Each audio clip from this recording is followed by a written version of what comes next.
अपने मतलब उनको जरा के स्पर्श से उनको एकदम स्वस्थ और एकदम सुंदर स्त्री बना दिया। वही राम त्रेता युग में थे, वही राम द्वापर में थे, वही राम कलयुग में हैं। और वो कलयुग में भी जब उन्होंने त्रेता में काम किया, द्वापर में किया, तो वो आज कलयुग में भी काम कर रहे हैं। और उनके ही संकेत से, उन्हीं के इशारा से सारे काम हो रहे हैं। ठीक है। तो जब उन्होंने अहिल्या त्रेता युग में अहिल्या को जो पत्थर बन गई थी, वो स्त्री रूप में प्रकट हुई, जरा से भगवान राम ने स्पर्श पैर से किया और वो नारी रूप में प्रकट हुई, जो शिला बन चुकी थी, पत्थर बन चुकी थी। द्वापर में क्या हुआ, जो कुबड़ी थी, बिल्कुल क्रूप थी, लेकिन उन्होंने एक सुंदर स्त्री में उनको परिवर्तित कर दिया। ये किसका काम था? ये भी भगवान का ही काम था। वही ऐसे ही कलयुग में आज भी किसी की बीमारी है, किसी की समस्या है, किसी का काम रुका हुआ है, किसी की कोई दिक्कत है, किसी की कोई इच्छा है, किसी की कुछ समाधान नहीं हो रहा है, क्या आज तुम विचार करोगे क्या वो भगवान आज पूरी नहीं करेंगे?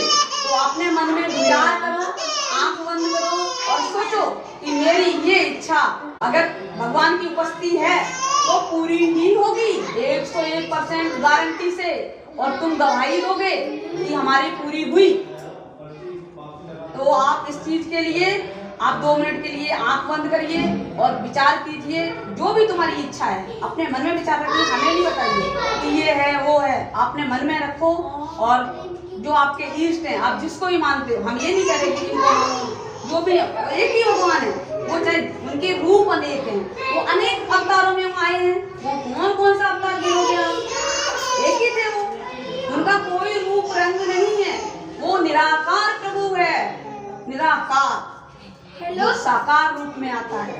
कहते नहीं है कि प्रभु ज्योति स्वरूपा है ना, प्रभु का जो है ना वो ज्योति है, वो ज्योति है ना, उनका कोई रंग रूप नहीं है। वो जिस रूप में भी आ गए, अनेकों रूप में प्रकट हुए हैं, वो है ना, अनेक अवतार लेके आए, भगवान राम के आए, कृष्ण के लेके आए, कलयुग में जो भी है। तो उनके रूप को मत जाओ कि भाई ये रूप, वो एक ही है लेकिन उनके रूप अनेक है। तो इसलिए जो भगवान त्रेता में काम करते थे, द्वापर में करते थे, कलयुग में ही करेंगे। और आपकी जो भी इच्छा है, जो भी परेशानी, जो भी तकलीफ है, जो भी आपने अपने विचार मन में करो, और 2 मिनट के लिए आप शांति से उस बात को सोचिए। इधर नहीं सोचना, इष्ट की तरफ सोचना, जिसको भी मानते हो, और उनके शरण में जाकर और उनके ही आगे अपनी परेशानी को आप रख दीजिए और वो हल करेंगे। प्रभु की उपस्थिति यहाँ है, अगर उपस्थिति नहीं होती तो आज हम यहाँ नहीं खड़े होते। और आज